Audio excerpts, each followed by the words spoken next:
Hello प्यारे बच्चों, आप सभी का अपना यूट्यूब चैनल YRS क्लास में बहुत बहुत स्वागत है। तो प्यारे बच्चों, आज हम पढ़ेंगे मॉडल पेपर विज्ञान का, जो कि यूपी बोर्ड अमर उजाला में आया था। तो हम प्यारे बच्चों पढ़ेंगे आज यूपी बोर्ड मॉडल पेपर जो कि अमर उजाला में आया था। तो आइए चलते हैं प्रश्न नंबर 9 की ओर। प्यारे बच्चों, यदि आपसे इतना निवेदन है, यदि इसके पहले का वीडियो आप नहीं देखे हैं, अर्थात यहाँ से खंड का और खंड ख आप नहीं देखे हैं, तो आप लिंक दिया है नीचे, वहां जाकर आप उस वीडियो को देख लें ताकि वो सभी प्रश्न वीडियो आपको अच्छे तरीके से समझ में आ जाए। चलते हैं प्रश्न नंबर 9 के का में।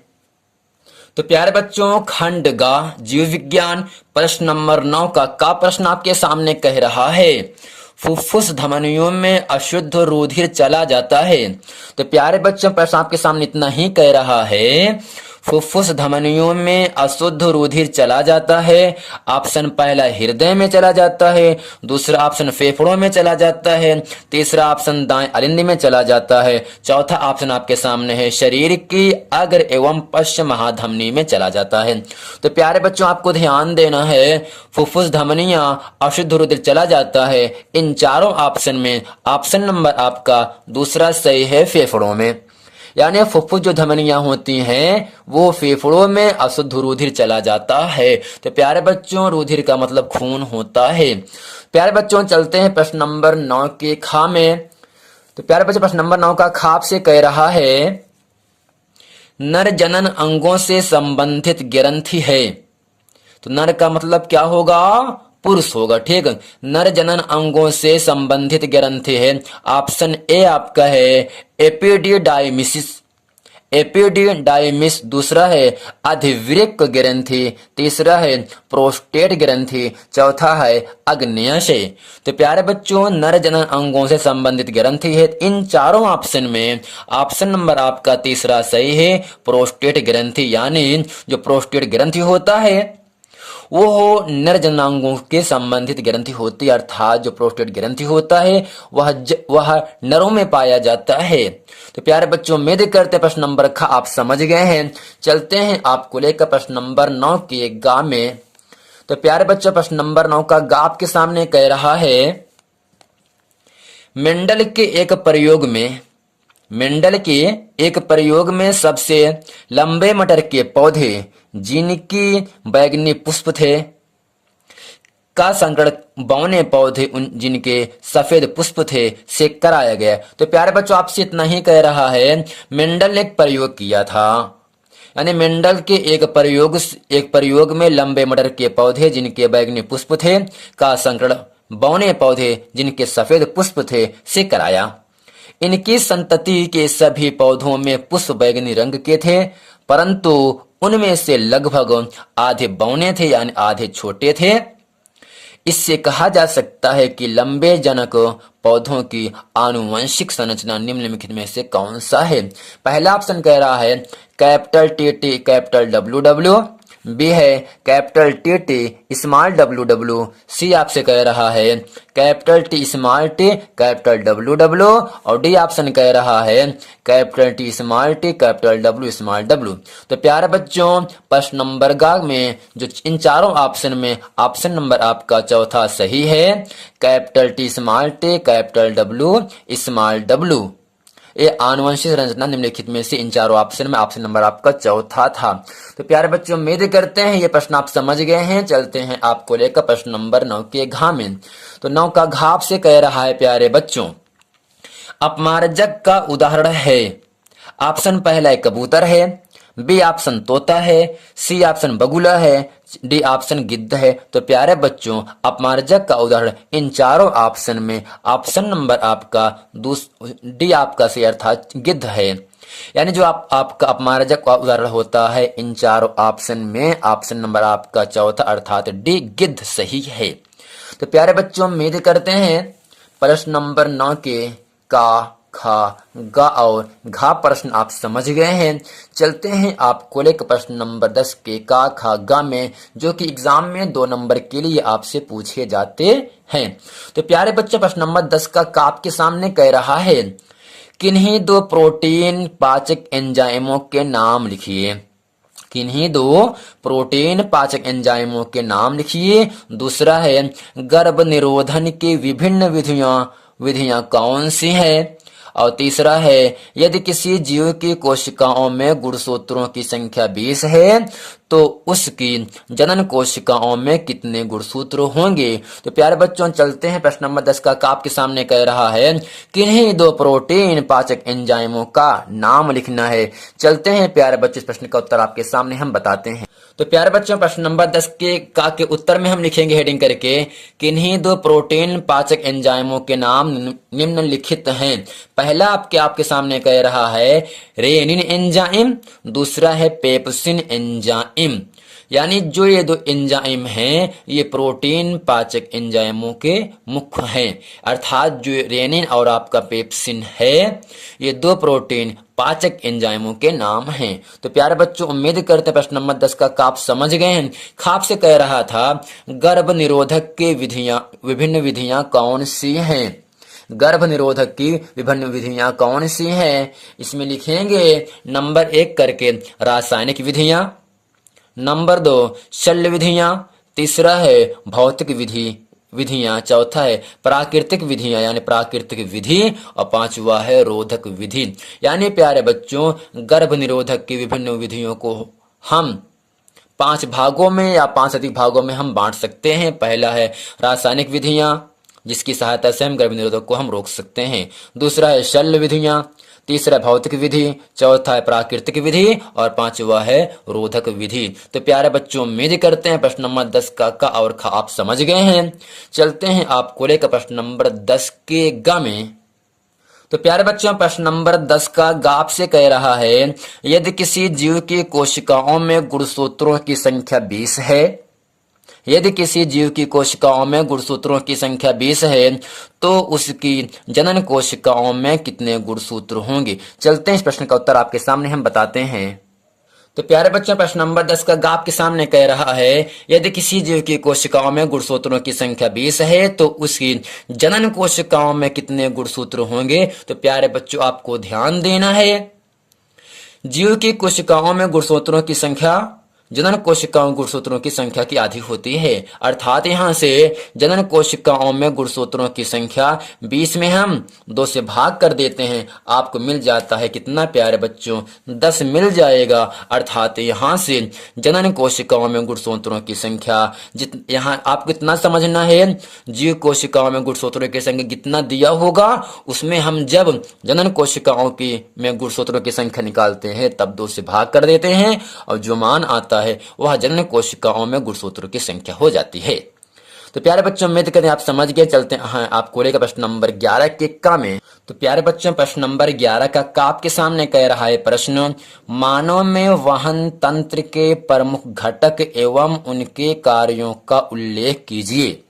मानव यानी मनुष्य में वहन तंत्र के प्रमुख घटक बताना है एवं उनके कार्यों का उल्लेख कीजिए। चलते हैं इस प्रश्न का उत्तर आपके सामने अच्छे तरीके से हम बताते हैं। तो प्यारे बच्चों प्रश्न नंबर 11 का आपके सामने कह रहा है मानव में पाचन तंत्र के प्रमुख घटक एवं उनके कार्यों का उल्लेख कीजिए। इसमें हेडिंग करके लिखेंगे हम मानव में पाचन तंत्र के प्रमुख घटक। इसमें लिखेंगे नंबर 1 करके आहार नाल, मुख गुहा, कामाग्रसने, कामाग्रसिका, काम आमाशय, छोटी आंत, बड़ी आंत, मलाशय और मल द्वार से बने होती है। यानी प्यारे बच्चों जो मानव में पाचन तंत्र होते हैं वो आहार नाल, मुख गुहा, ग्रसनी, ग्रसिका, आमाशय, छोटी आंत, बड़ी आंत, आमाशय और मल द्वार से बनी होती हैं। सहायक पाचक ग्रंथियों में लार ग्रंथि, यकृत, पित्ताशय और अग्न्याशय हैं और इनके कार्य आपके सामने लिखा जा रहा है। मनुष्य में पोषण मानव पाचन तंत्र के माध्यम से होता है। मनुष्य की आहार नली मुख से गुदा तक और करीब 9 मीटर लंबी होती है। तो प्यारे बच्चों आपको इतना ही समझना है मानव में जो पाचन तंत्र के प्रमुख घटक होते हैं आहार नाल, मुख गुहा, ग्रसनी, ग्रसिका, आमाशय, छोटी आंत, बड़ी आंत, मलाशय और मलद्वार से बनी होती हैं। इसके कार्य क्या है। मनुष्य में पोषण मानव पाचन तंत्र के माध्यम से होता है। मनुष्य की आहार नली जिससे भोजन आपके आमाशय में जाता है, ठीक। मुख से गुदा तक और करीब 9 मीटर लंबी होती है। यानी प्यारे बच्चों, आपको आहार नली होती है जिसके जरिए से भोजन आपका आमाशय के अंदर प्रवेश करता है, उसकी लंबाई करीब 9 मीटर लंबी होती है। तो प्यारे बच्चों, उम्मीद करते हैं प्रश्न नंबर 11 का आप समझ गए हैं। चलते हैं आपको लेकर प्रश्न नंबर 11 के खा में। तो प्यारे बच्चों, प्रश्न नंबर 11 का अथवा प्रश्न आपके सामने कह रहा है, शिरा तथा धमनी में 4 अंतर स्पष्ट कीजिए। शिरा तथा धमनी में 4 अंतर स्पष्ट कीजिए। चलते हैं, इस प्रश्न का उत्तर आपके सामने हम अच्छे तरीके से बताते हैं। तो प्यारे बच्चों, प्रश्न नंबर 11 का अथवा प्रश्न आपके सामने कह रहा है, शिरा तथा धमनी में 4 अंतर स्पष्ट कीजिए। तो एक कॉलम हम इसके उत्तर में बनाएंगे धमनी, दूसरे कॉलम में बनाएंगे शिरा। तो धमनी में हम पहला पॉइंट लिखेंगे, धमनियों की भित्ति लचीली एवं मोटी होती है, जबकि सिरे में हम लिखेंगे, सिरे की भित्ति पतली एवं लचीली होती है। यानी प्यारे बच्चों, धमनी की जो भित्ति होती है वो मोटी और लचीली होती है, जबकि सिरा पतली और लचीली होती है। धमनी मोटी होगी और सिरा क्या होगा प्यारे बच्चों, पतला होता है। फिर धमनी में लिखेंगे दूसरा पॉइंट करके, धमनियों की गुहिका संकरी होती है यानी पतली होती है, जबकि सिरे की गुहिका चौड़ी होती है। तो प्यारे बच्चों, संकरी का मतलब पतला और चौड़ी का मतलब आप जानते हो, चौड़ाव लंबाई अधिक होगी, चौड़ाव ज्यादा होगा। तीसरा इसमें लिखेंगे धमनी में है, धमनी में कपाट नहीं पाए जाते। कपाट मीन्स दरवाजा, ठीक। धमनी में कपाट नहीं पाए जाते, जबकि सिरे में हम लिखेंगे, शिराओं में कपाट पाए जाते हैं। फिर धमनी में लिखेंगे चौथा पॉइंट करके, धमनी की आयतन में कोई परिवर्तन नहीं होता है। यानी प्यारे बच्चों, जो आपका धमनी होता है उसके आयतन में कोई परिवर्तन नहीं होता, अर्थात वो घटता बढ़ता नहीं है। जबकि सिरे में हम लिखेंगे, शिराओं के आयतन में परिवर्तन होता रहता है, अर्थात कहीं ज्यादा और कहीं कम इसका मान होता रहता है, अर्थात चेंज होता रहता है। तो प्यारे बच्चों, आपसे इतना ही कह रहा है, शिरा और धमनी में 4 अंतर बताना था। ये जो प्रश्न है आपको 4 नंबर के लिए आपसे पूछा जाता है और आपको 4 नंबर की प्राप्ति होगी। तो प्यारे बच्चों, उम्मीद करते हैं प्रश्न नंबर 11 का खा अथवा प्रश्न आप समझ गए हैं। धमनी और सिरे में क्या अंतर होता है। चलते हैं आपको लेकर प्रश्न नंबर अगले में। तो प्यारे बच्चों, प्रश्न नंबर 11 का खा प्रश्न आपके सामने कह रहा है, ऊर्जा स्रोत के रूप में जीवाश्म ईंधनों तथा सूर्य की तुलना कीजिए। यानी जीवाश्म ईंधन और सूर्य की में क्या अंतर है, क्या डिफरेंट है, कौन कैसे क्या कार्य करता है। चलते हैं, इस प्रश्न का उत्तर आपके सामने हम अच्छे तरीके से हम बताते हैं। प्यारे बच्चों, प्रश्न नंबर 11 का खा प्रश्न आपके सामने कह रहा है, ऊर्जा स्रोत के रूप में जीवाश्म ईंधनों तथा सूर्य की तुलना कीजिए। तो प्यारे बच्चों, इसके उत्तर में हम एक तरफ कॉलम करके लिखेंगे जीवाश्म ईंधन, दूसरी तरफ करेंगे सूर्य। जीवाश्म ईंधन में हम लिखेंगे नंबर 1, नंबर 2, नंबर 3 करके। यह ऊर्जा का अनविकरणीय स्रोत होता है। यानी प्यारे बच्चों, अनविकरणीय स्रोत का मतलब यह होता है ऐसा स्रोत जिसका एक बार प्रयोग करने के बाद दोबारा प्रयोग नहीं कर सकते हैं। ऐसा प्रयोग जिसका एक बार प्रयोग करने के बाद दोबारा प्रयोग ना कर सके, वो आपका होता है अनविकरणीय स्रोत होता है। दूसरे इसमें लिखा है, इसकी ज्वलन से यानी इसके जलने से बहुत अधिक प्रदूषण होता है। प्यारे बच्चों, जब जीवाश्म ईंधन जलता है तो इसके जलने से बहुत ज्यादा प्रदूषण होता है, बहुत ज्यादा क्या होगा, प्रदूषण होता है, अर्थात वायु प्रदूषण हो जाएगा। तीसरा इसमें लिखेंगे, जीवाश्म का आसानी से दोहन किया जा सकता है। यानी प्यारे बच्चों, आपको इतना ही याद रखना है, यह ऊर्जा का अनविकरणीय स्रोत होता है, इसके जलने से बहुत अधिक प्रदूषण होता है और जीवाश्म का आसानी से दोहन किया जा सकता है। और सूर्य में हम लिखेंगे, यह ऊर्जा का नवीकरणीय स्रोत होता है। और प्यारे बच्चों, नवीकरणीय स्रोत का मतलब यह होगा ऐसा स्रोत जिसका एक बार प्रयोग करने के बाद दोबारा प्रयोग कर सकते हैं, उसे कहते क्या है, नवीकरणीय स्रोत कहते हैं। दूसरे में लिखेंगे, यह प्रदूषण नहीं फैलाता, अर्थात जो आपका सूर्य होता है यह आपका प्रदूषण नहीं फैलाता, अर्थात सूर्य से हमें क्या मिलता है, विटामिन डी मिलता है। तीसरा आपके सामने इसमें हम लिखेंगे, इसका दोहन संभव नहीं है। तो प्यारे बच्चों, उम्मीद करते हैं जीवाश्म ईंधन और सूर्य की तुलना आप अच्छे से समझ गए हैं। चलते हैं आपको लेकर प्रश्न नंबर 11 के अथवा प्रश्न में। तो प्यारे बच्चों, प्रश्न नंबर 11 का खाक का अथवा प्रश्न आपके सामने कह रहा है, अकेले व्यक्ति के रूप में, व्यक्ति क्या रहे, घर में अकेला रहे, ठीक ना, अकेले व्यक्ति के रूप में आप विभिन्न प्राकृतिक उत्पादों की खपत कम करने के लिए क्या कर सकते हैं? यदि आप घर में अकेले हैं तब जितने भी चीज में प्राकृतिक उत्पाद हैं, जैसे जल हो गया, विद्युत हो गया, इन सब का खपत जो होता है, इन सब को कैसे आप कम करते हो? चलते हैं प्यारे बच्चों, इस प्रश्न का उत्तर आपके सामने है, अच्छे तरीके से हम बताते हैं। तो प्यारे बच्चों, प्रश्न आपके सामने कह रहा है, अकेले व्यक्ति के रूप में आप विभिन्न प्राकृतिक उत्पादों की खपत कम करने के लिए क्या कर सकते हैं? तो इसमें लिखेंगे हम, अकेले व्यक्ति के रूप में हम विभिन्न प्राकृतिक उत्पादों की खपत करने की विभिन्न विधियां हम अपना सकते हैं। पहला इसमें लिखेंगे, ब्रश करते समय नल बंद रखकर जल की बचत कर सकते हैं। यानी प्यारे बच्चों, कुछ लोग ऐसे होते हैं जब ब्रश करते रहते हैं नल को खोल देते हैं और पानी क्या होता है, बर्बाद होता रहता है, पानी बहता रहता है। तो उसको हमें क्या करना चाहिए, ब्रश करते समय नल की जो टोटी होती है उसको जब बंद कर देते हैं तो उससे क्या होगा, जल की बचत हो जाती है। दूसरा आपका है, अनावश्यक बल्ब, पंखे, टीवी, हीटर बंद करके हम बिजली की खपत कम कर सकते हैं। प्यारे बच्चों, आपको इतना ही समझना है, जब घर में कोई नहीं है तो पंखे को, लाइट को सब बंद कर दीजिए। जब बंद कर देंगे तो क्या होगा, बिजली की खपत कम हो जाती है, अर्थात वहां से जो आपका चार्ज होता है, जो चार्ज आता है वह कम आता है। ठीक, तो तीसरे में लिखेंगे हम, लिफ्ट के स्थान पर सीढ़ी का प्रयोग करके हम बिजली की खपत कम कर सकते हैं। तो प्यारे बच्चों, लिफ्ट के स्थान पर यदि हम सीढ़ी लगा देंगे लकड़ी का तो क्या होगा, बिजली का जो खपत, जो बिजली का जो बिल आता है वो कम आएगा, है ना। चौथे इसमें लिखेंगे, कम दूरी तय करने के लिए हम वाहनों के स्थान पर साइकिल का उपयोग करके पेट्रोल की खपत कम कर सकते हैं। तो प्यारे बच्चों, आपको इतना समझना है, जब हम बहुत कम दूरी चलें, जैसे आपको चाय पीने जाना है मान लो चौराहे पे, तो करते क्या हो रहे, बाइक ले लें क्या, लेते हो ना बाइक। अगर हम बाइक के स्थान पर हम साइकिल ले लें तो क्या होगा, हमारा जो पेट्रोल होगा उसकी जो खपत होगी, पेट्रोल क्या होगा, आपका प्राकृतिक उत्पाद है ना प्यारे बच्चों, तो पेट्रोल की खपत क्या होगा, कम हो जाएगा। यानी जब हम कम दूरी तय करने के लिए वाहन के स्थान पर हम साइकिल या पैदल चले जाते हैं तो वहां पर जो पेट्रोल होता है उसकी खपत कम हो जाती है। तो प्यारे बच्चों, आपको इतना ही समझना है कि अकेले व्यक्ति यदि घर में है तो वह किस प्रकार से प्राकृतिक उत्पादों को कम कर सकता है, उसका बचाव कर सकता है, आपसे यह कह रहा था। तो प्यारे बच्चों, उम्मीद करते हैं ये प्रश्न आप समझ गए हैं और इस प्रश्न का उत्तर भी आप अच्छे तरीके से समझ गए हैं। चलते हैं आपको लेकर प्रश्न नंबर 12 में। तो प्यारे बच्चों, प्रश्न नंबर 12 आपसे कह रहा है, किसी पुष्प की अनुदैर्घ्य काट का नामांकित चित्र बनाकर उसके विभिन्न चक्करों के कार्य बताइए। तो प्यारे बच्चों, आपसे इतना ही कह रहा है, पुष्प की अनुदैर्घ्य काट का नामांकित चित्र बनाना है और उसके विभिन्न चक्करों के कार्य बताना है। चलते हैं प्यारे बच्चों, इस प्रश्न का उत्तर आपके सामने हम अच्छी तरीके से बताते हैं।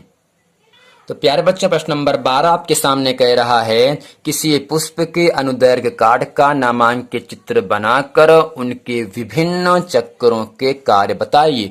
तो प्यारे बच्चों, आपको बनाना है, एक चित्र बनाना है पुष्प की अनुदैर्घ्य काट। तो प्यारे बच्चों, स्क्रीन पर आपको दिख रहा होगा पुष्प की अनुप्रस्थ काट का नामांकित चित्र। इसको आप अच्छे तरीके से बना लेना, ताकि यदि आप बनाए रहोगे तो आप एग्जाम में अच्छे तरीके से आप बना पाओगे, और जब एग्जाम में अच्छा बनाओगे तो आपको अच्छा भी नंबर मिलेगा। फिर इसके बाद आपसे कह रहा है, प्यारे बच्चों, इनके विभिन्न चक्करों के कार्य बताइए। तो हम हेडिंग करेंगे, पुष्प के विभिन्न चक्करों के कार्य। इसमें लिखेंगे नंबर 1 करके, परागण, जब पुंकेसर से परागकंड अंडप के स्टिग्मा में आता है तो इसे परागकण कहते हैं। तो प्यारे बच्चों, नंबर 1 आपके सामने कह रहा है, परागण जब पुंकेसर से परागकण अंडप के स्टिग्मा में आता है तो इसे हम क्या कहते हैं, परागकण कहते हैं। दूसरे में हम लिखेंगे, परागण में कीट सहायता करते हैं। यानी जो परागण क्रियाएं होती हैं वो किसके जरिए से होता है, कीटों के जरिए से होता है, कीट पतंगों के जरिए से होता है। जब कोई कीट एक पौधे के पुष्प पर यानी फूल पर पराग को पाने के लिए बैठता है तो दूसरे का परागकण उसके शरीर से चिपक जाता है। यानी परागण में कीट सहायता प्रदान करते हैं। जब कोई कीट एक पौधे के पुष्प पर पराग को पाने के लिए, पराग को प्राप्त करने के लिए बैठ जाता है तो दूसरे परागकण उसके शरीर से चिपक जाते हैं। नंबर 3 में लिखेंगे हम करके फलों और बीजों का बनना, यानी फलों और बीजों का बनना, ये भी क्या होगा, एक आपका पुष्प के कार्य होते हैं। चौथे में हम लिखेंगे प्यारे बच्चों बीजों का अंकुरण, यानी बीज से बीज बनता है ना। पांचवा है अंडाशय फल का निर्माण करता है। तो प्यारे बच्चों अंडाशय क्या करता है, ये आपका फल का निर्माण करता है और इसके अंदर के बीजांड द्वारा बीज का निर्माण होता है। तो प्यारे बच्चों उम्मीद करते हैं ये पूरा प्रश्न वीडियो आप समझ गए हैं। यदि ये पूरा वीडियो प्रश्न आपको समझ में आया है तो वीडियो को लाइक करें, कमेंट करें और सब्सक्राइब जरूर करें ताकि आने वाला वीडियो आप तक आसानी से मिलता रहे, पहुंचता रहे। यदि आपने इसके पहले का वीडियो खंड का और खंड खा नहीं देखे हैं तो नीचे लिंक दिया है, आप जाकर वहां उस वीडियो को देख लें ताकि वो सभी प्रश्न वीडियो जितना हम पढ़ाए हैं आपको वो सभी प्रश्न आपको समझ में आ जाए और एग्जाम में आप बेहतर से बेहतर करके आओ। यही मेरी कामना है। मिलते हैं प्यारे बच्चों अगले वीडियो में, तब तक के लिए थैंक यू।